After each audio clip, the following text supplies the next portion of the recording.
ವೀಕ್ಷಕರೇ ನಮಸ್ಕಾರ.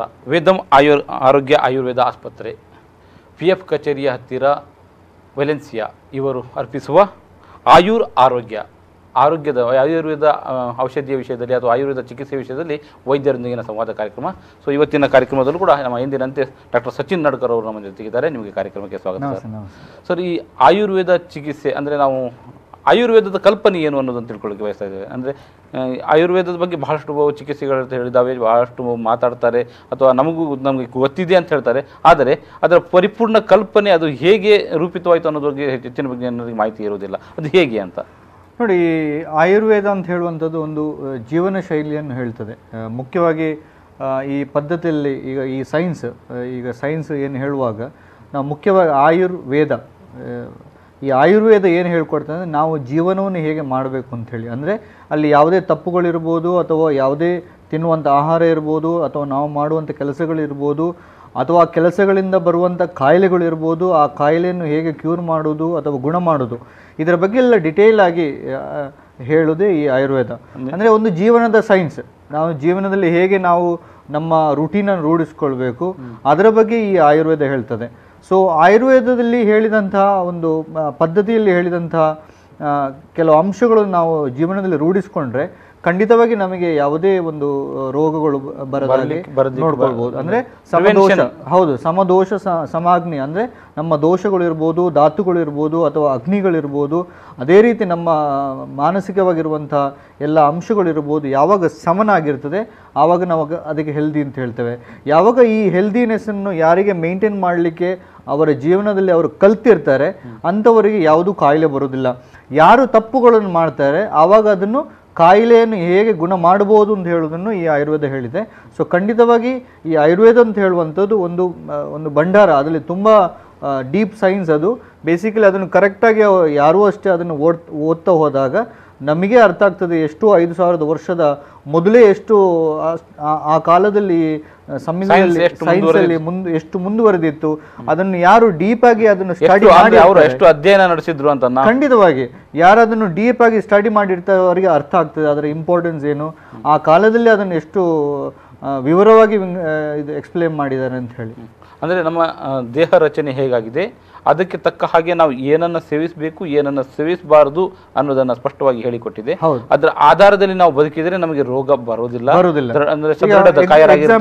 ಈಗ ನಮ್ಮ ದೇಹ ಮುಖ್ಯವಾಗಿ ದೋಷಗಳಿಂದ ಮಾರ್ಪಾಡಿದೆ ಅಥವಾ ಧಾತುಗಳಿಂದ ಆಗಿದೆ.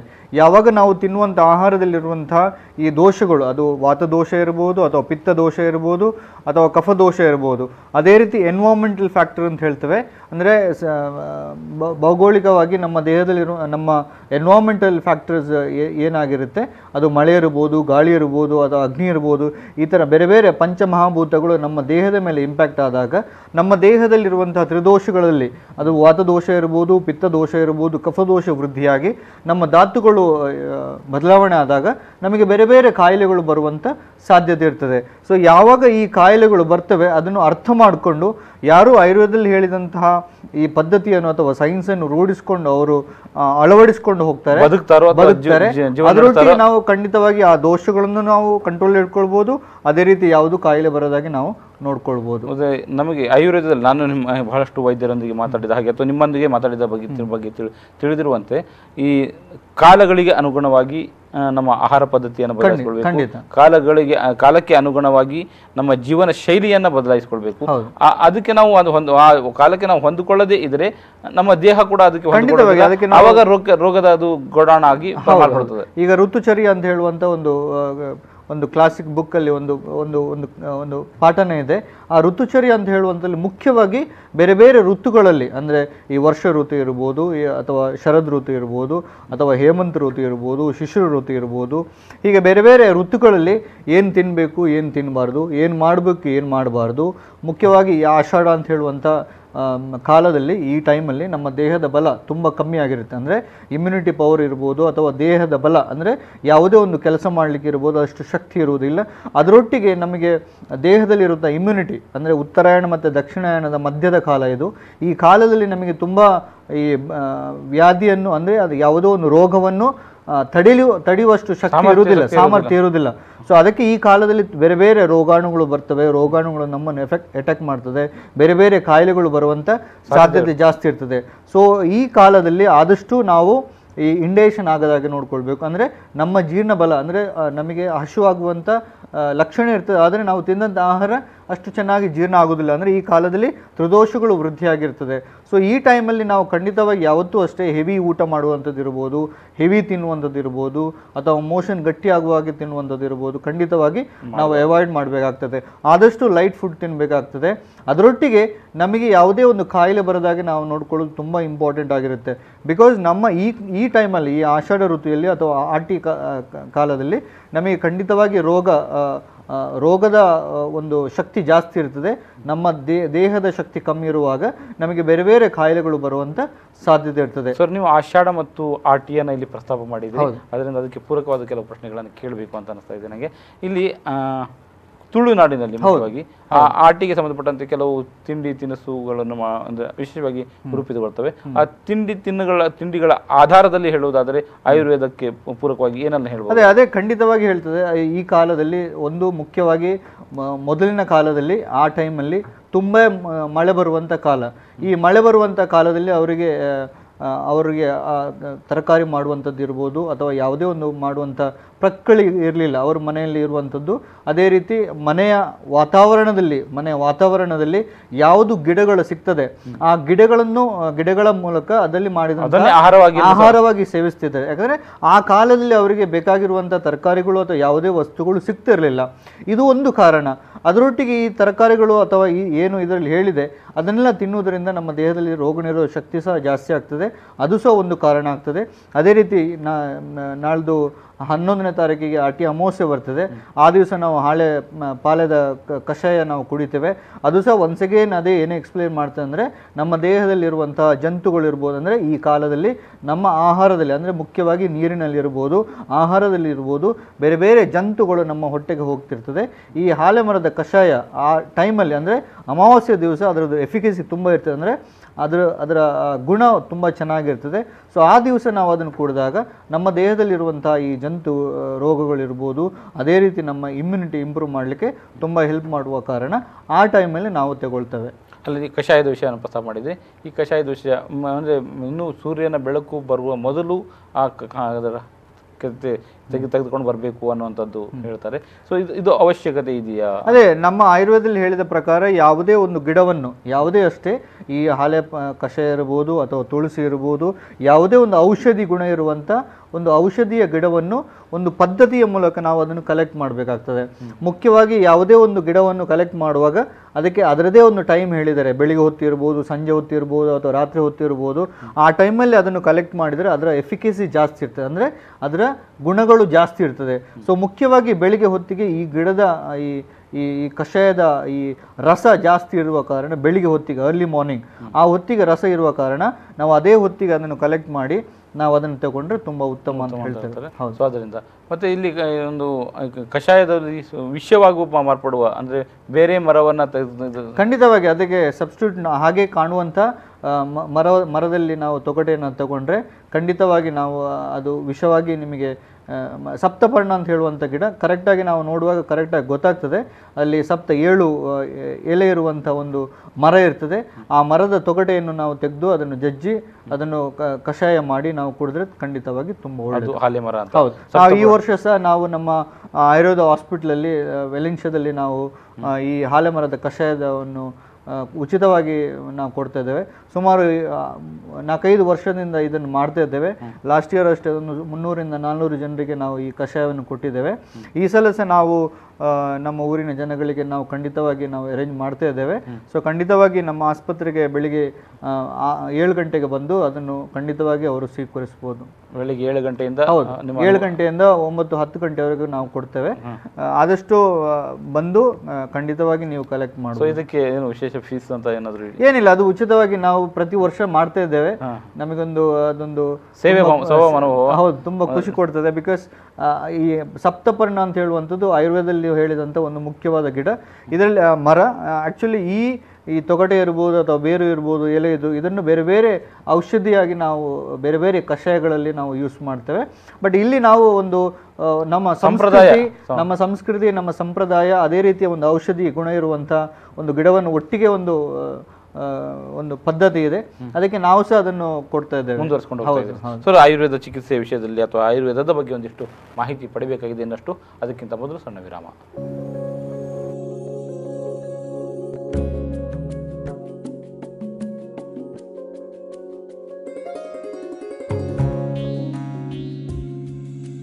ವೀಕ್ಷಕರೇ, ವೇದಂ ಆರೋಗ್ಯ ಆಯುರ್ವೇದ ಆಸ್ಪತ್ರೆ, PF ಕಚೇರಿ ರೋಡ್, ವೆಲೆನ್ಸಿಯಾ, ಮಂಗಳೂರು ಇವರು ಅರ್ಪಿಸುವ ಆಯುರ್ ಆರೋಗ್ಯ ವೈದ್ಯರೊಂದಿಗಿನ ಸಂವಾದ ಕಾರ್ಯಕ್ರಮ. ಇವತ್ತು ನಾವು ಆಯುರ್ವೇದ ಚಿಕಿತ್ಸೆ ಬಗ್ಗೆ ಮಾತಾಡ್ತಾ ಇದ್ದೀವಿ. ಆಯುರ್ವೇದ ಚಿಕಿತ್ಸೆ ಬಂದಾಗ ಪಂಚಕರ್ಮದ ಪ್ರಸ್ತಾಪ ಖಂಡಿತವಾಗಲೂ ಆಗ್ತದೆ. ಹೌದು. ಏನಿದು ಪಂಚಕರ್ಮ? ಪಂಚಕರ್ಮ ಅಂತ ಹೇಳಿದರೆ ಪಂಚಕರ್ಮಗಳು, 5 ಕರ್ಮಗಳು, 5 ಚಿಕಿತ್ಸೆಗಳು. ಈ ಪಂಚಕರ್ಮ ಅಂತ ಹೇಳುವಂಥದ್ದು ಒಂದು ಆಯುರ್ವೇದ ಮುಖ್ಯವಾಗಿ ಇರುವಂಥ ಒಂದು ಭಾಗ. ಆಯುರ್ವೇದದಲ್ಲಿ 2 ಥರದ ಔಷಧಿಗಳನ್ನು ನಾವು ಕೊಡ್ತೇವೆ. ಒಂದು ಶಮನ ಔಷಧಿ ಅಂತ ಹೇಳಿ, ಅಂದರೆ ನಮ್ಮ ದೇಹಕ್ಕೆ ಬೇರೆ ಬೇರೆ ಔಷಧಿಗಳನ್ನು ಕೊಡ್ತೇವೆ. ಅದು ಕಷಾಯಗಳು ಇರ್ಬೋದು, ಅಥವಾ ಗುಳಿಗೆಗಳಿರ್ಬೋದು, ಅಥವಾ ನಮ್ಮ ಲೇಹಗಳಿರ್ಬೋದು, ಅಥವಾ ಅರಿಷ್ಟ ಫಾರ್ಮಲ್ಲಿ ಇರ್ಬೋದು, ಈ ಥರ ಬೇರೆ ಚೂರ್ಣಗಳಿರ್ಬೋದು. ಹೀಗೆ ಬೇರೆ ಬೇರೆ ಫಾರ್ಮಲ್ಲಿ ನಾವು ಔಷಧಿಗಳನ್ನು ಕೊಡ್ತೇವೆ. ಈ ಔಷಧಿಗಳನ್ನು ಯಾಕೆ ಕೊಡ್ತೇವೆ ಅಂದರೆ, ನಮ್ಮ ದೇಹದಲ್ಲಿ ಯಾವುದೋ ಒಂದು ಕಾಯಿಲೆ ಬಂದಾಗ ಅಲ್ಲಿ ದೋಷಗಳು ವೃದ್ಧಿಯಾಗಿರ್ತದೆ. ಅದು ವಾತದೋಷ ಇರ್ಬೋದು, ಅಥವಾ ಪಿತ್ತದೋಷ ಇರ್ಬೋದು, ಅಥವಾ ಕಫದೋಷ ಇರ್ಬೋದು. ಯಾವಾಗ ಈ ತ್ರಿದೋಷಗಳು ಅಥವಾ ಯಾವುದೇ ಒಂದು ದೋಷ ಜಾಸ್ತಿ ಆದಾಗ ನಮಗೆ ಕಾಯಿಲೆ ಬಂದಿರ್ತದೆ. ಒಂದು ಚರ್ಮದ ಕಾಯಿಲೆ ಅಂತ ತಿಳ್ಕೊಳ್ಳೋದು, ತುಂಬ ಚರ್ಮದ ಕಾಯಿಲೆ ಇರುವಾಗ ಆ ಚರ್ಮದ ಕಾಯಿಲೆಯಲ್ಲಿ ನಮಗೆ ಚರ್ಮ ತುಂಬ ಡ್ರೈ ಆಗ್ತದೆ, ಒಣಗ್ತದೆ. ಅದು ತುಂಬ ಏನು ಇಂಡಿಕೇಟ್ ಮಾಡ್ತದೆ ಅಂದರೆ ಈ ವಾತ ರಿಲೇಟೆಡ್ ಕಾಯಿಲೆ ಅಂತ ತಿಳ್ಕೊಳ್ತೇವೆ. ಸೊ ಅದರ ಪ್ರಕಾರವಾಗಿ ವಾತ ಕಮ್ಮಿ ಮಾಡುವಂಥ ಔಷಧಿಗಳನ್ನು ನಾವು ಕೊಡ್ತೇವೆ. ಅದು ಆಯುರ್ವೇದದಲ್ಲಿ ಏನೆಲ್ಲ ಹೇಳಿದ್ದೇವೆ ಅದನ್ನೆಲ್ಲ ಕೊಡ್ತೇವೆ. ಅದೇ ರೀತಿ ನಮ್ಮ ಚರ್ಮದಲ್ಲಿ ಉರಿ ನೋವಿದೆ ಅಥವಾ ಉರಿ ಆಗ್ತದೆ, ಇದು ಏನು ತೋರಿಸ್ತದೆ ಅಂದರೆ ನಮ್ಮ ಚರ್ಮ ಪಿತ್ತ ದೋಷದಿಂದ ವೃದ್ಧಿಯಾಗಿ ಲಕ್ಷಣಗಳು ಬಂದಿದೆ ಅಂತ ಹೇಳಿ. ಸೊ ಅದಕ್ಕೆ ಪ್ರಕಾರವಾಗಿ ನಾವು ಬೇರೆ ಬೇರೆ ಗುಳಿಗೆಗಳು ಅಥವಾ ಕಷಾಯಗಳು ಅಥವಾ ಅರಿಷ್ಟಗಳನ್ನು ಬೇರೆ ಬೇರೆ ಕೊಡ್ತೇವೆ. ಅದೇ ರೀತಿ ಕಫ ಅಂದರೆ ತುಂಬ ಇಚ್ಚಿಂಗ್ ಇದೆ ಅಥವಾ ತುಂಬ ನೀರು ಬರ್ತಾ ಇದೆ ಚರ್ಮದಲ್ಲಿ, ಇದು ಏನು ಲಕ್ಷಣ ಅಂದರೆ ಕಫದೋಷ ಅಲ್ಲಿ ವೃದ್ಧಿಯಾಗಿದೆ. ಅದಕ್ಕೆ ಪ್ರಕಾರವಾಗಿ ನಾವು ಔಷಧಿಗಳನ್ನು ನಾವು ಕೊಡ್ತೇವೆ. ಸೊ ಇಲ್ಲಿ ಮುಖ್ಯವಾಗಿ ಔಷಧಿಯಲ್ಲಿ ಕೊಟ್ಟಾಗ ನಮ್ಮ ದೇಹದಲ್ಲಿ ಏನು ಈ ದೋಷಗಳು ವೃದ್ಧಿಯಾಗಿರುತ್ತದೆ ಅದು ಶಮನ ಆಗಿ ಆ ಕಾಯಿಲೆಯ ಲಕ್ಷಣಗಳು ಕಮ್ಮಿ ಆಗ್ತಾ ಬರ್ತದೆ. ಇದಕ್ಕೆ ನಾವು ಶಮನ ಔಷಧಿ ಅಂತ ಹೇಳ್ತೇವೆ. ಇನ್ನೊಂದು ಸಂಶೋಧನಾ ಚಿಕಿತ್ಸೆ ಅಂತ ಅಂದರೆ, ಈ ಸಂಶೋಧನೆ ಅಂದರೆ ನಮ್ಮ ದೇಹದಲ್ಲಿ ತುಂಬ ದೋಷಗಳು ವೃದ್ಧಿಯಾದಾಗ, ಅಂದರೆ ಯಾವುದೋ ಒಂದು ದೋಷಗಳು ಜಾಸ್ತಿಯಾಗಿ ಅದರಿಂದಾಗಿ ನಮಗೆ ಕಾಯಿಲೆ ಬಂದಾಗ ನಮ್ಮ ದೇಹದಲ್ಲಿಂಥ ದೋಷಗಳನ್ನು ನಾವು ಹೊರಗೆ ಹಾಕಬೇಕಾಗ್ತದೆ. ಅಂದರೆ ದೇಹದ ದೋಷಗಳಿಂದಾಗಿ ನಮಗೆ ಕಾಯಿಲೆ ಬಂದಿರ್ತದೆ. ಫಾರ್ ಎಕ್ಸಾಂಪಲ್, ಒಂದು ಸೋರಿಯಾಸಿಸ್ ಅಂತ ಹೇಳುವಂಥ ಒಂದು ಕಾಯಿಲೆ ಇದೆ. ಈ ಕಾಯಿಲೆಯಲ್ಲಿ ನಮ್ಮ ದೇಹನೇ ಈ ಆಟೋಮಿನ್ ಡಿಸೀಸ್ ಅಂತ ಹೇಳ್ತೇವೆ. ನಮ್ಮ ದೇಹದಲ್ಲಿ ಕೆಲವು ಅಂಶಗಳನ್ನು ಉತ್ಪತ್ತಿ ಮಾಡಿ ನಮ್ಮ ದೇಹದಲ್ಲಿ ಈ ಇನ್ಫ್ಲಮೇಟರಿ ಫ್ಯಾಕ್ಟರ್ಸ್ ಇರ್ಬೋದು ಅಥವಾ ಎಲರ್ಜಿ ಅಂಶಗಳು ಜಾಸ್ತಿ ಆದಾಗ ನಮಗೆ ಆ ಕಾಯಿಲೆಗಳು ಬರ್ತವೆ. ಸೊ ಅಂಥ ಕಾಲದಲ್ಲಿ ನಾವು ಆ ಪೇಷಂಟ್ಗಳಿಗೆ ನಾವು ಈ ಸಂಶೋಧನಾ ಚಿಕಿತ್ಸೆ ಅಥವಾ ಈ ಪಂಚಕರ್ಮ ಚಿಕಿತ್ಸೆ ಅಂತ ಕೊಡ್ತೇವೆ. ಈ ಪಂಚಕರ್ಮದಲ್ಲಿ 5 ಕರ್ಮಗಳಿದೆ. ಅದು ವಮನ ಇರ್ಬೋದು, ವಿರೇಚನ ಇರ್ಬೋದು, ನಸ್ಯ ಇರ್ಬೋದು, ಅಥವಾ ರಕ್ತಮೋಕ್ಷಣ ಇರ್ಬೋದು. ಹೀಗೆ ಪಂಚಕರ್ಮಗಳು ಹೇಳ್ತೇವೆ. ಅಂದರೆ ಅಲ್ಲಿ ವಮನ ಅಂತ ಹೇಳುವಂಥದ್ದು ವಾಂತಿ ಮಾಡೋ ಮೂಲಕ, ಅಂದರೆ ವಾಮಿಟಿಂಗ್ ಮಾಡೋ ಮೂಲಕ ನಮ್ಮ ದೇಹದಲ್ಲಿರುವಂಥ ಕಶ್ಮಲವನ್ನು ತೆಗಿತೇವೆ. ಅದಕ್ಕೆ ಬೇರೆ ಬೇರೆ ಒಂದು ಪ್ರಕ್ರಿಯೆಗಳಿರ್ತದೆ. 3 ಅಥವಾ 4 ದಿವಸ ಅಥವಾ ಮೊದಲು ನಾವು ದೀಪನ ಪಾಚನ ಅಂತ ಹೇಳುವಂಥ ಒಂದು ಚಿಕಿತ್ಸೆ ಮಾಡಬೇಕು. ಚಿಕಿತ್ಸೆ ಆದ ಮೇಲೆ ನಮಗೆ ಅವರಿಗೆ ಸ್ನೇಹಪಾನ ಅಂತ ಹೇಳುವಂಥ ಒಂದು ಚಿಕಿತ್ಸೆ ಮಾಡ್ತೇವೆ. ಸ್ನೇಹಪಾನ ಆದಮೇಲೆ ಅಭ್ಯಂಗ ಅಂತ ಹೇಳಿ ಅಂದರೆ ಓಲಿಯೇಷನ್ ಚಿಕಿತ್ಸೆ ಮಾಡ್ತೇವೆ. ಅದಾದಮೇಲೆ ಅವರಿಗೆ ಬೇದಿ ಮಾಡುವಂಥದ್ದು ಇರ್ಬೋದು ಅಥವಾ ವಾಂತಿ ಮಾಡುವಂಥದ್ದು ಇರ್ಬೋದು. ಅದೇ ರೀತಿ ಈ ಪಂಚಕರ್ಮದಲ್ಲಿ ಹೇಳಿದಂಥ 2ನೇದು ಮುಖ್ಯವಾಗಿರುವಂಥದ್ದು ಬಸ್ತಿ ಚಿಕಿತ್ಸೆ. ಇದು ಮುಖ್ಯವಾಗಿ ವಾತ ರಿಲೇಟೆಡ್, ಯಾವುದೇ ವಾತ ಕಾಯಿಲೆಗಳಿಗೆ ಈ ರಿಲೇಟೆಡ್ ಇರುವಂಥ ಕಾಯಿಲೆಗಳಿಗೆ ನಾವು ಕೊಡ್ತೇವೆ. ಮುಖ್ಯವಾಗಿ ಬೆನ್ನು ನೋವು ಇರ್ಬೋದು, ಅಥವಾ ಕತ್ತು ನೋವು ಇರ್ಬೋದು, ಅಥವಾ ನಮ್ಮ ನ್ಯೂರಲಾಜಿಕಲ್ ರಿಲೇಟೆಡ್ ಪೇಯ್ನ್ ಇರ್ಬೋದು, ಅಥವಾ ಇಲ್ಲಿ ಪ್ಯಾರಲೈಸ್ಡ್ ಕಂಡೀಷನ್ಸ್ ಇರ್ಬೋದು. ಇದಕ್ಕೆಲ್ಲ ಈ ಬಸ್ತಿ ಅಂತ ಹೇಳುವಂಥ ಚಿಕಿತ್ಸೆ ತುಂಬ ಮುಖ್ಯವಾಗಿರ್ತದೆ. ಈ ಚಿಕಿತ್ಸೆಯಲ್ಲಿ ನಾವು ಎನಿಮಾ ಮೂಲಕ ನಾವು ಬೇರೆ ಬೇರೆ ಕಷಾಯಗಳಿರ್ಬೋದು, ಅಥವಾ ತೈಲಗಳಿರ್ಬೋದು, ಅಥವಾ ಘೀಯಲ್ಲಿ ಮಾಡಿದಂಥ ಮೆಡಿಸಿನ್ಗಳನ್ನು ನಾವು ಕೊಟ್ಟು ನಮ್ಮ ದೇಹದಲ್ಲಿರುವಂಥ ವಾತದೋಷ ಇರ್ಬೋದು, ಅಥವಾ ಪಿತ್ತದೋಷ ಇರ್ಬೋದು, ಅಥವಾ ಕಫದೋಷದಿಂದ ಬಂದಿರುವಂಥ ಕಾಯಿಲೆಯನ್ನು ನಾವು ಗುಣ ಮಾಡ್ತೇವೆ. ಅಲ್ಲಿ ಅನುವಾಸನ ಬಸ್ತಿ ಮತ್ತು ಕಷಾಯ ಬಸ್ತಿ ಅಂತ ಹೇಳ್ತೇವೆ. ಅನುವಾಸನ ಬಸ್ತಿಯಲ್ಲಿ ನಾವು ಮುಖ್ಯವಾಗಿ ಈ ತುಪ್ಪ ಮತ್ತು ಎಣ್ಣೆಯಲ್ಲಿ ಮಾಡಿದಂಥ ಮೆಡಿಸಿನನ್ನು ನಾವು ಎನಿಮಾ ಮೂಲಕ ಕೊಡ್ತೇವೆ. ಅದೇ ರೀತಿ ಕಷಾಯ ಬಸ್ತಿಯಲ್ಲಿ ನಾವು ಹಾಲಲ್ಲಿ ಮಾಡಿದಂಥ ಕಷಾಯಗಳಿರ್ಬೋದು, ಅದೇ ರೀತಿ ಕಷಾಯಗಳಲ್ಲಿ ಮಾಡಿದಂಥ ಬೇರೆ ಬೇರೆ ಈ ಔಷಧಿಗಳು ನಾವು ಎನಿಮಾ ಮೂಲಕ ಕೊಟ್ಟು ನಮ್ಮ ದೇಹದಲ್ಲಿರುವಂಥ ಬೇರೆ ಬೇರೆ ಕಾಯಿಲೆಗಳನ್ನು ನಾವು ಗುಣ ಮಾಡ್ಬೋದು. ಅದೇ ರೀತಿ ಶಿರೋವೇರಿಯೇಷನ್ ಅಂತ ಹೇಳುವಂಥ ಚಿಕಿತ್ಸೆ, ಇಲ್ಲಿ ಮುಖ್ಯವಾಗಿ ನಸ್ಯ ಚಿಕಿತ್ಸೆ ಅಂತ ಹೇಳ್ತೇವೆ. ನಮ್ಮ ಮೂಗಿನ ಭಾಗಕ್ಕೆ ಬೇರೆ ಬೇರೆ ಔಷಧಿಗಳನ್ನು ಹಾಕಿ ನಮ್ಮ ದೇಹದಲ್ಲಿರುವಂಥ ಬೇರೆ ಬೇರೆ ಕಾಯಿಲೆಗಳಾಗಿರುವಂಥ ಈ ಸೈನಸ್ ತೊಂದರೆ ಇರ್ಬೋದು, ಅಥವಾ ಮೈಗ್ರೇನ್ ತೊಂದರೆ ಇರ್ಬೋದು, ಅಥವಾ ಹೇರ್ ಫಾಲ್ ಇರ್ಬೋದು, ಈ ಥರ ಬೇರೆ ಬೇರೆ ಕಾಯಿಲೆಗಳಿಗೆ ಇದು ಪ್ರಯೋಜನ ಆಗ್ತದೆ. ಸೊ ಈ ಥರ ಬೇರೆ ಬೇರೆ ಈ ಪಂಚಕರ್ಮ ಚಿಕಿತ್ಸೆಗಳು ನಮ್ಮ ದೇಹದಲ್ಲಿ ಯಾವಾಗ ದೋಷಗಳು ಜಾಸ್ತಿಯಾಗಿ ನಮಗೆ ಕಾಯಿಲೆ ಬಂದಿರ್ತದೆ ಅಂಥವರಿಗೆ ನಾವು ಈ ಪಂಚಕರ್ಮ ಚಿಕಿತ್ಸೆ ಕೊಟ್ಟಾಗ ನಮ್ಮ ದೇಹದಲ್ಲಿರುವಂಥ ಯಾವ ದೋಷಗಳು ಕಮ್ಮಿ ಆಗ್ತದೆ, ಆವಾಗ ನಮಗೆ ಕಾಯಿಲೆ ಕಂಪ್ಲೀಟ್ ಆಗಿ ಕ್ಯೂರ್ ಆಗ್ತದೆ. ಯಾವಾಗ ನಾವು ಸಾಮಾನ್ಯ ಔಷಧಿಯಲ್ಲಿ ನಾವು ಕಾಯಿಲೆಯನ್ನು ಕ್ಯೂರ್ ಮಾಡಲಿಕ್ಕೆ ಆಗೋದಿಲ್ಲ, ಆವಾಗ ನಾವು ಈ ಪಂಚಕರ್ಮ ಕೊಟ್ಟು ಅವರಿಗೆ ನಾವು ಕ್ಯೂರ್ ಮಾಡಿ. ಪಂಚಕರ್ಮದ ಬಗ್ಗೆ, ಶಮನದ ಬಗ್ಗೆ ಬಹಳಷ್ಟು ಮಾತಾಡಿದ್ರಿ. ಪಂಚಕರ್ಮ ಮಾಡಬೇಕು ಅಂತ ಹೇಳಿದ್ರೆ ನೀವು ಬಹಳ ದೊಡ್ಡ ಪ್ರೊಸೀಜರ್ ಹೇಳಿದ್ರಿ. ಇಷ್ಟು ದೊಡ್ಡ ಪ್ರೊಸೀಜರ್ ಅನ್ನು ಪಾಲನೆ ಮಾಡಬೇಕು ಅಂದ್ರೆ ನಿಮ್ಮ ಜೊತೆಯಲ್ಲಿ ಇರಲೇಬೇಕು ಅಂತ. ಹಾಗಾದ್ರೆ ಇರ್ಲಿಕ್ಕೆ ನಿಮ್ಮ ಹತ್ರ ನಿಮ್ಮ ಚಿಕಿತ್ಸಾ ವ್ಯವಸ್ಥೆಯಲ್ಲಿ ಈಗ ನೀವು ಏನು ವೆಲೆನ್ಸಿಯಾದಲ್ಲಿ ನಿಮ್ಮ ಆಸ್ಪತ್ರೆ ಇದೆ, PF ಕಚೇರಿ, ಅಲ್ಲಿ ವ್ಯವಸ್ಥೆ ಇದೆಯಾ ಅಥವಾ ಬೇರೆ ಪರ್ಯಾಯ ವ್ಯವಸ್ಥೆ ಏನಾದ್ರು ಮಾಡ್ಕೊಂಡಿದ್ದೀರಾ? ಈಗ ವೆಲೆನ್ಸಿಯಾದಲ್ಲಿ ನಾವು ಕೆಲವು ಪೇಷಂಟ್ ಅಡ್ಮಿಟ್ ಮಾಡಿ ಅಲ್ಲೇ ನಾವು ಟ್ರೀಟ್ಮೆಂಟ್ ಕೊಡ್ತೇವೆ. ಅದೇ ರೀತಿ ಅವರು ಮನೆಯಿಂದ ಬಂದು ಸಹ ಟ್ರೀಟ್ಮೆಂಟ್ ತಗೊಳ್ಬೋದು. ಅದೇ ರೀತಿ ನಾವೀಗ ಪಿಲಿಕುಲದಲ್ಲಿ ನಿಸರ್ಗಧಾಮದ ಹತ್ರ ಒಂದು ಆಯುರ್ವೇದ ಮತ್ತು ಯೋಗ ರಿಟ್ರೀಟ್ ಹಾಸ್ಪಿಟಲ್ ಅಂತ ಮಾಡಿದ್ದೇವೆ. ಅಲ್ಲಿ ಮುಖ್ಯವಾಗಿ ಒಂದು ಪೇಷಂಟ್ ಅಡ್ಮಿಟ್ ಮಾಡಿ ಅಲ್ಲಿಯ ವಾತಾವರಣ ಅಂದರೆ ಅದು ಫಾರೆಸ್ಟ್ ರಿಲೇಟೆಡ್ ಏರಿಯಾ, ಪ್ರಕೃತಿ ಸಹಜವಾಗಿರುವಂಥ ವಾತಾವರಣ, ಅಲ್ಲೇ ಪೇಷಂಟ್ ಅಡ್ಮಿಟ್ ಮಾಡಿ ಅವರಿಗೆ ನಮ್ಮದೇ ಕಸ್ಟಮೈಸ್ಡ್ ಫುಡ್ ಅಂತ ಹೇಳ್ತೇವೆ.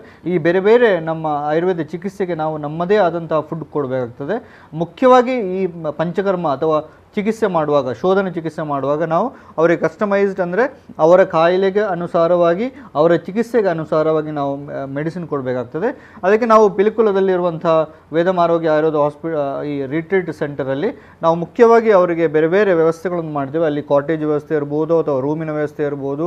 ಅದೇ ರೀತಿ ಅಲ್ಲಿ ಪಂಚಕರ್ಮಕ್ಕೆ ಬೇಕಾಗಿರುವಂಥ ಎಲ್ಲ ವ್ಯವಸ್ಥೆಗಳನ್ನು ಮಾಡಿ ಅಲ್ಲೇ ಪೇಷಂಟನ್ನು ಅಡ್ಮಿಟ್ ಮಾಡಿ ಅಲ್ಲೇ ಚಿಕಿತ್ಸೆ ಕೊಡುವಂಥ ಪದ್ಧತಿಯನ್ನು ಮಾಡ್ತೇವೆ. ಅದರೊಟ್ಟಿಗೆ ಅವರಿಗೆ ಈ ಯೋಗ ಚಿಕಿತ್ಸೆ ಇರ್ಬೋದು, ಯೋಗದಲ್ಲಿ ಮಾಡುವಂಥ ಬೇರೆ ಬೇರೆ ಈ ಆಸನಗಳು ಇರ್ಬೋದು ಅಥವಾ ಪ್ರಾಣಾಯಾಮ ಇರ್ಬೋದು, ಇದನ್ನು ಸಹ ನಾವು ಅಲ್ಲಿ ವ್ಯವಸ್ಥೆ ಮಾಡಿದ್ದೇವೆ.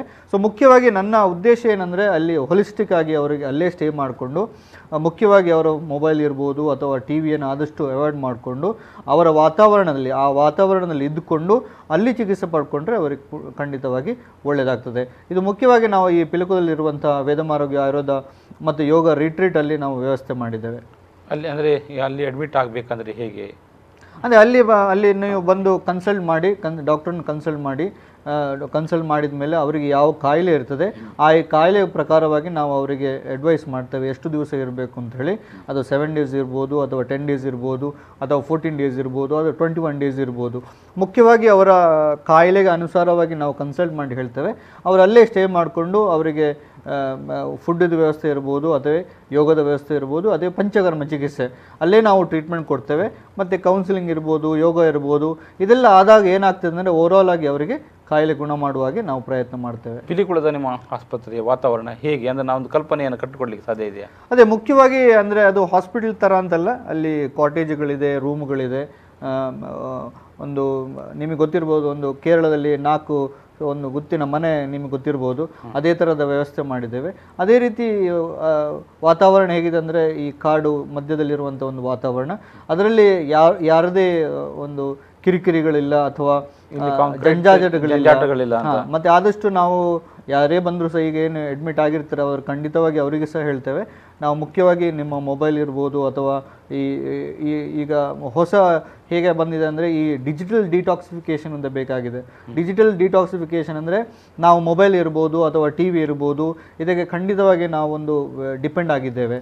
ನಮ್ಮ ಮನೆಯಲ್ಲಿ ಪಕ್ಕದಲ್ಲಿ ಯಾರಿದ್ದಾರೆ ಅಥವಾ ಮಕ್ಕಳಿರ್ಬೋದು ಅಥವಾ ನಮ್ಮ ಮನೆಯ ಯಾರೇ ಇರ್ಬೋದು, ಅದರಲ್ಲಿ ಒಂದು ಬ್ಯಾರಿಯರ್ ಆಗಿದೆ, ನಮ್ಮ ಮೊಬೈಲ್ ಇರ್ಬೋದು ಅಥವಾ TV ಇರ್ಬೋದು. ಸೊ ಯಾವಾಗ ನಾವು ಅದನ್ನು ಅವಾಯ್ಡ್ ಮಾಡ್ತೇವೆ ಅದಕ್ಕೆ ಆವಾಗ ನಮಗೆ ಅರಿವಾಗ್ತದೆ, ನೈಜ ಸೌಂದರ್ಯ ನಮಗೆ ಆವಾಗ ನಮಗೆ ಅರಿವಾಗ್ತದೆ ನಾವೆಷ್ಟು ಅದರ ಮೇಲೆ ಡಿಪೆಂಡ್ ಆಗಿದ್ದೇವೆ ಅಂತೇಳಿ. ಸೊ ಖಂಡಿತವಾಗಿ ನಾವು ಅದರಿಂದ ಅವರನ್ನು ಹೊರಗೆ ಬರಲಿಕ್ಕೆ ಪ್ರಯತ್ನ ಮಾಡ್ತೇವೆ. ಬಿಕಾಸ್ ಯಾವತ್ತೂ ಅಷ್ಟೇ ಒಬ್ಬ ಮನುಷ್ಯ ಒಮ್ಮೆ ಅದು ಇಲ್ಲದೆ ಯಾವ ರುಟೀನಲ್ಲಿ ಇರ್ತಾನೆ, ಆ ರುಟೀನ್ ಇಲ್ಲದೆ ಅವನು ಬೇರೆ ಪ್ರಪಂಚದಲ್ಲಿರುವಾಗ ಅವನಿಗೆ ಬೇರೆ ಬೇರೆ ರೀತಿಯಲ್ಲಿ ಅವನಿಗೆ ಮನವರಿಕೆ ಆಗ್ತದೆ, ನಾನು ಏನು ತಪ್ಪು ಮಾಡ್ತಾ ಇದ್ದೇನೆ, ನಾನು ಏನು ತಪ್ಪು ಮಾಡ್ತಾ ಇಲ್ಲ ನನ್ನ ರುಟೀನಲ್ಲಿ. ಅದನ್ನು ಅರ್ಥ ಮಾಡಿಸೋದು ನಮ್ಮ ಕೆಲಸ ಆಗಿದೆ. ಸೊ ಓವರಾಲ್ ಏನಾಗುತ್ತೆ ಅಂದರೆ ಇಲ್ಲಿ ರಿಲ್ಯಾಕ್ಸೇಷನ್ ಆಗಿ ಅಥವಾ ಅಲ್ಲಿ ಬಂದು ಸ್ಟೇ ಮಾಡಿಕೊಂಡು ಅಲ್ಲೇ ಇದ್ದುಕೊಂಡು ಅಲ್ಲಿ ರಿಲ್ಯಾಕ್ಸೇಷನ್ ಟ್ರೀಟ್ಮೆಂಟ್ಸ್ ತಗೊಳ್ಬೋದು, ಅಥವಾ ವಾರದಲ್ಲಿ ಒಂದು 3 ದಿವಸ ಅಥವಾ ಒಂದು 7 ಡೇಸ್ ಬಂದು ಅಲ್ಲೇ ಶಿರೋಧಾರ ಇರ್ಬೋದು ಅಥವಾ ಅಭ್ಯಂಗ ಇರ್ಬೋದು, ಈ ಥರ ರಿಲ್ಯಾಕ್ಸೇಷನ್ ಅಥವಾ ರುಜುವಿನೇಷನ್ ಚಿಕಿತ್ಸೆ ತಗೊಳ್ಬೋದು. ಸೊ ಯಾವುದೇ ಕಾಯಿಲೆ ಬಂದಾಗ ಅಥವಾ ಯಾವುದೇ ಕಾಯಿಲೆ ಇಲ್ಲದವರು ಸಹ ಬಂದು ಅಲ್ಲಿ ಚಿಕಿತ್ಸೆ ತಗೊಳ್ಬೋದು. ಅಥವಾ ಈಗಾಗಲೇ ನೀವು ಇಲ್ಲಿ ವೆಲೆನ್ಸಿಯಾದಲ್ಲಿ ಆಸ್ಪತ್ರೆಯನ್ನು ಹೊಂದಿದ್ದೀರಿ, ಇನ್ನು ಅಲ್ಲಿ ಪಿಲಿಕುಳದಲ್ಲೂ ಕೂಡ ಕಾರ್ಯನಿರ್ವಹಿಸ್ತದೆ. ನಿಮ್ಮ ಸಮಯವನ್ನು ಹೇಗೆ ಹೊಂದಿಸಿಕೊಳ್ತಾ ಇದ್ದೀರಿ? ನಿಮ್ಮ ಇದನ್ನು ಕೆಲವು ರೋಗಿಗಳು ಅಥವಾ ಕೆಲವರು ನಿಮ್ಮ ಅಭಿಮಾನಿಗಳು ಬರಬೇಕು ಅಂತ ಹೇಳಿದ್ರೆ ಯಾವ ಸಮಯದಲ್ಲಿ ಇರಬೇಕು? ನಾನು ವೆಲೆನ್ಸಿಯಾದಲ್ಲೇ ಇರ್ತೇನೆ. ಮಧ್ಯಾಹ್ನ 2ರಿಂದ 2 to 4 ನಾನು ಕನ್ಸಲ್ಟೇಷನಲ್ಲಿ ಪಿಲಿಕುಲಲ್ಲಿ ಇರ್ತೇನೆ. ಯಾರೇ ನನ್ನ ಹಳೆ ಪೇಷಂಟ್ಸ್ ಯಾರೇ ಬಂದರೂ ಸಹ ಅಲ್ಲಿ ಕನ್ಸಲ್ಟ್ ಮಾಡ್ಬೋದು. ಓಕೆ, ಇನ್ನು ಆಯುರ್ವೇದದ ಇದಕ್ಕೆ ಮುಂದುವರಿಯೋದಾದರೆ, ಆಯುರ್ವೇದ ಪದ್ಧತಿಯಲ್ಲಿ ನಾವು ಚಿಕಿತ್ಸೆ ಪಡೆಯೋದು ಆದರೆ ನಾವು ಇದಕ್ಕೆ ಆಧುನಿಕ ಪದ್ಧತಿ ಅಂತ ನಾವು ಹೇಳ್ಬೋದು ಇದನ್ನು. ಅಂದರೆ ಈಗ ವಿಜ್ಞಾನ ಪ್ರಯೋಗ ಅದು ಇದು ಮಾಡಿ ನಾವು ವಿಜ್ಞಾನ ಅಂತ ಹೇಳ್ತೇವೆ. ಸೊ ಇದಕ್ಕೂ ಕಂಪೇರ್ ಮಾಡಿದರೆ ಆಯುರ್ವೇದ ಸ್ವಲ್ಪ ನಿಧಾನ ಅಂತ ಹೇಳೋದು. ನೋಡಿ, ಆಯುರ್ವೇದ ಅಂತ ಹೇಳುವಂಥದ್ದು ನಿಧಾನ ಅಂತ ಖಂಡಿತವಾಗಿ ತಪ್ಪು. ಬಟ್ ಪ್ರಾಬ್ಲಮ್ ಏನಾಗಿದೆ ಅಂದರೆ ನಮ್ಮಲ್ಲಿ ಸಹ ರಿಸರ್ಚ್ ಅಂತ ಹೇಳುವಂಥದ್ದು, ಈಗ ನಿಮಗೆ ಗೊತ್ತಿರ್ಬೋದು, ಈ ಮಾಡರ್ನ್ ಸೈನ್ಸ್ ಏನಿದ್ರು ಸಹ ಒಂದು ರಿಸರ್ಚ್ ಬಂದ ಮೇಲೇ ಹೊಸ ಡ್ರಗ್ಸ್ ಬರ್ತದೆ. ಬಟ್ ಅಲ್ಲಿ ಸಹ ಪ್ರಾಬ್ಲಮ್ ಇರ್ತದೆ. ಯಾವಾಗ ಒಂದು ಹೊಸ ಡ್ರಗ್ಸ್ ಬರ್ತದೆ, ಅದು ಒಂದು 5 ವರ್ಷ ಭಾರಿ ಒಳ್ಳೆ ಡ್ರಗ್ ಆಗಿರ್ತದೆ. ಅದರ ನಂತರ ಅದರಿಂದ ಸೈಡ್ ಎಫೆಕ್ಟ್ ಇದೆ, ಅದು ತಪ್ಪಿದೆ, ಅದು ಸರಿ ಇದೆ, ಸರಿ ಇಲ್ಲ ಅಂತ ಹೇಳುವಂಥ ಒಂದು ಅವರೇ ಹೇಳ್ತಾರೆ. ಮತ್ತು 5 ವರ್ಷ ತಿಂದವರದು ಕಾಂಪ್ಲಿಕೇಶನ್ಸ್ ಇರ್ಬೋದು, ಅದು ಇದ್ದೇ ಇರ್ತದೆ ಅವರಿಗೆ. ಸೊ ಇದೆಲ್ಲ ರಿಸರ್ಚ್ ಮೋಡಲ್ಲಿದೆ. ಇನ್ನೂ ಸಹ ಒಂದು ಹೊಸ ರಿಸರ್ಚ್ ಆಗ್ತಾ ಇರ್ತದೆ, ವಸ್ತು ಬರ್ತದೆ, ಪುನಃ ಇನ್ನೊಂದು ವಸ್ತು ಬರ್ತದೆ, ಅದು ಹಳೇದು ಕೆಟ್ಟದು ಅಂತ ಹೇಳ್ತಾರೆ, ಪುನಃ ವಸ್ತು ಬರ್ತದೆ, ಆ ವಸ್ತು ಬಂದು ಸ್ವಲ್ಪ ಸಮಯ ಆದಮೇಲೆ ಅದು ಕೆಟ್ಟದು ಅಂತ ಹೇಳ್ತೇವೆ. So this is A research mode, still ಅವರು ಇನ್ನೂ ರಿಸರ್ಚ್ ಮೋಡಲ್ಲಿದೆ. ಬಟ್ ಆಯುರ್ವೇದ ಅಂತ ಹೇಳುವಂಥದ್ದು ಮುಗಿದು ಆರಾಮದಲ್ಲಿ ಕೂತಿದೆ ಅಂತ. ಅದೇ ಒಂದು 5 ವರ್ಷ ತುಂಬ ಒಳ್ಳೆ ಮೆಡಿಸಿನ್ ಆಗಿರ್ತದೆ. 5 ವರ್ಷ ಆದಮೇಲೆ ಅದು ತುಂಬ ಕೆಟ್ಟ ಮೆಡಿಸಿನ್ ಆಗ್ತದೆ. ಅದು ಮಾಫಿಯಾದಿಂದ ಆಗ್ತದಾ ಅಲ್ಲ ಫಾರ್ಮಸಿ ಆಗ್ತದಾ ನಮ್ಗೆ ಗೊತ್ತಿಲ್ಲ. ಬಟ್ ಖಂಡಿತವಾಗಿ ಈಗ ಏನು ಹಿಸ್ಟ್ರಿ ನಾವು ನೋಡ್ತೇವೆ, ಹಿಸ್ಟ್ರಿ ಓವರಾಲ್ ಹಿಸ್ಟ್ರಿ ನೋಡುವಾಗ ಒಂದು 5 ವರ್ಷ ಅದು ತುಂಬ ಒಳ್ಳೆ ಮೆಡಿಸಿನ್ ಆಗಿರ್ತದೆ. 5 ವರ್ಷ ಆದಮೇಲೆ ಅವರೇ ಹೇಳ್ತಾರೆ ಅದು ತುಂಬ ಕೆಟ್ಟ ಮೆಡಿಸಿನ್ ಅಂತ ಹೇಳುವಂಥ ಒಂದು ಸ್ಥಿತಿಗೆ ಬಂದಿದೆ. ನಾನು ತಪ್ಪು ಅಂತ ಹೇಳೋದಿಲ್ಲ, but it is a fact. ಇದು ವಾಸ್ತವವೂ ಆಗಿರಬಹುದು, ನೀವು ಹೇಳಿದಾಗ ಏನೂ ಕೂಡ ಆಗಿರ್ಬೋದು. ಬಟ್ ಆಯುರ್ವೇದದಲ್ಲಿ ಹೇಗೆ? ಆಯುರ್ವೇದದಲ್ಲಿ ಅದೇ ಹೇಳ್ತಿರೋದು. ನೋಡಿ, ಇದು ತುಂಬ ಪುರಾತನ ಒಂದು ಸೈನ್ಸ್. ಬೇಸಿಕಲಿ ಇಲ್ಲಿ ನಾವು ಯಾವುದೇ ಔಷಧಿ ಇರ್ಬೋದು, ಯಾವುದೇ ಪದ್ಧತಿ ಇರ್ಬೋದು, ನಿಮಗೆ ಚಿಕಿತ್ಸೆ ಕೊಡುವಾಗ ನಿಮಗೆ ಯಾವುದೇ ಲಕ್ಷಣಗಳಿಗೆ ನಾವು ಚಿಕಿತ್ಸೆ ಕೊಡಲಿಕ್ಕೆ ಹೋಗೋದಿಲ್ಲ. ಇಲ್ಲಿ ಮುಖ್ಯವಾಗಿ ನಿಮ್ಮ ಕಾಯಿಲೆಗೆ ನಾವು ಚಿಕಿತ್ಸೆ ಕೊಡಬೇಕಾಗ್ತದೆ. ಮುಖ್ಯವಾಗಿ ಈಗ ಫಾರ್ ಎಕ್ಸಾಂಪಲ್ ಯಾರೇ ಒಬ್ಬ ಮಂಡಿ ನೋವು ಹಿಡ್ಕೊಂಡು ಬಂದಾಗ ನಾವು ಮಂಡಿ ನೋವು, ಆ ನೋವಿಗೆ ನಾವು ಔಷಧಿ ಕೊಡೋದಿಲ್ಲ. ಆ ಮಂಡಿ ನೋವಿಗೆ ಔಷಧಿ ಕೊಟ್ಟಾಗ ಖಂಡಿತವಾಗಿ ಆ ನೋವು ಇರುವುದಿಲ್ಲ. ಯಾವಾಗ ಔಷಧಿ ತಿಂದಾಗ ಅವನಿಗೆ ನೋವು ಇರುವುದಿಲ್ಲ, ಅದರ ಮೇಲೆ ಅವನ ತಪ್ಪುಗಳನ್ನು ಮಾಡ್ತಾ ಹೋಗ್ತಾನೆ. ಆ ತಪ್ಪುಗಳು ಮಾಡಿ ಮಾಡಿ ಮಾಡಿ ಇನ್ನೂ ನೋವುಗಳು ಜಾಸ್ತಿ ಆಗುವುದಲ್ಲ, ಕಮ್ಮಿ ಆಗುವುದಿಲ್ಲ. ಯಾವುದೇ ಒಂದು ಪೇಷಂಟ್ ನಮ್ಮ ಹತ್ರ ಬಂದಾಗ ನಾವು ಅವರಿಗೆ ಎಜುಕೇಟ್ ಮಾಡ್ತೇವೆ, ಏನು ಮಾಡಬೇಕು ಏನು ಮಾಡಬಾರ್ದು. ಅದರೊಟ್ಟಿಗೆ ಆ ಜಾಯಿಂಟನ್ನು ಹೆಲ್ದಿ ಆಗಲಿಕ್ಕೆ ನಾವು ಪ್ರಯತ್ನ ಮಾಡ್ತೇವೆ. ಅದರಲ್ಲಿ ಜಾನುಬಸಿ ಚಿಕಿತ್ಸೆ ಇರ್ಬೋದು, ಅಥವಾ ಸ್ಟ್ರೆಂಥನಿಂಗ್ ಮಾಡುವಂಥ ಯೋಗ ಇರ್ಬೋದು, ಆ ಜಾಯಿಂಟನ್ನು ಸ್ಟ್ರೆಂತ್ ಮಾಡುವಂಥ ಯೋಗ ಇರ್ಬೋದು. ಅದೇ ರೀತಿ ನಾವು ಯಾವುದನ್ನು ತಿನ್ನಬೇಕು, ಯಾವುದರ ತಿನ್ನುವ ಮೂಲಕ ನಮ್ಮ ಜಾಯಿಂಟ್ಗಳು ಹೆಲ್ದಿ ಆಗ್ತದೆ. ಇದನ್ನೆಲ್ಲ ಎಜುಕೇಟ್ ಮಾಡಿದಾಗ ಏನಾಗ್ತದೆ ಅಂದರೆ ನಿಧಾನವಾಗಿ 1 ವಾರ ಆಗುವಾಗ, ಇನ್ನೊಂದು ವಾರ ಆಗುವಾಗ, ಅಥವಾ ಒಂದು ತಿಂಗಳಾದಾಗ, 2 ತಿಂಗಳಾದಾಗ ಅವನ ನೋವುಗಳು ಕಮ್ಮಿ ಆಗ್ತಾ ಬರ್ತದೆ. ಆ ಕಮ್ಮಿ ಆದದನ್ನು ಮೇಂಟೈನ್ ಹೇಗೆ ಮಾಡಬೇಕು ನಾವು ಹೇಳ್ತೇವೆ. ಅದನ್ನು ಮಾಡದೆ ಹೋದರೆ ಖಂಡಿತವಾಗಿ ಅವರಿಗೆ ನೋವಿರುವುದಿಲ್ಲ. ಅದರ ಬದಲು ಯಾರೇ ಒಂದು ನೋವಿನ ಮಾತ್ರೆ ಬೆಳಿಗ್ಗೆ ತಿಂದು ಸಂಜೆವರೆಗೆ ಕೆಲಸ ಮಾಡಿ ಅದನ್ನು ಪುನಃ ಇನ್ನೂ ಹಾಳು ಮಾಡ್ತಾ ಹೋದರೆ ನಾಳೆ ಯಾವಾಗ ನೋವಿನ ಮಾತ್ರೆ ಇರುವುದಿಲ್ಲ, ಆವಾಗ ನೋವು ಇನ್ನೂ ಜಾಸ್ತಿ ಆಗಿರುತ್ತದೆ. ಓಕೆ ಸರ್, ನಾವು ಇವತ್ತು ಆರೋಗ್ಯ ಕಾರ್ಯಕ್ರಮದಲ್ಲಿ ಸಾಕಷ್ಟು ಮಾಹಿತಿಯನ್ನು ನೀಡಿದ್ದೀರಿ ಆಯುರ್ವೇದ ವಿಷಯದ ಬಗ್ಗೆ, ಮತ್ತು ಜೊತೆಯಲ್ಲಿ ನಿಮ್ಮ ಹೊಸ ಏನು ಆಯುರ್ವೇದ ಶಾಖೆಯನ್ನು ತೆರೆದಿದ್ದೀರಿ ಪಿಲಿಕುಳ, ಅದ್ರ ಬಗ್ಗೆಯೂ ಒಂದಿಷ್ಟು ಮಾಹಿತಿಯನ್ನು ನೀಡಿದ್ದೀರಿ. ಸೊ ಡಾಕ್ಟರ್ ಸಚಿನ್ ನಡ್ಕರ್ ನಿಮಗೆ ಧನ್ಯವಾದ ಅರ್ಪಿಸ್ತಾ ಇದ್ದೇನೆ. ಇದರೊಂದಿಗೆ ಇವತ್ತಿನ ಆರೋಗ್ಯ ಕಾರ್ಯಕ್ರಮ ಮುಕ್ತಾಯವಾಗ್ತದೆ. ನಿರಂತರ ಸುದ್ದಿ ಮಾಹಿತಿ ಹಾಗೂ ಮನೋರಂಜನೆಗಾಗಿ ನೋಡ್ತಾ ಇರಿ V4 ನ್ಯೂಸ್.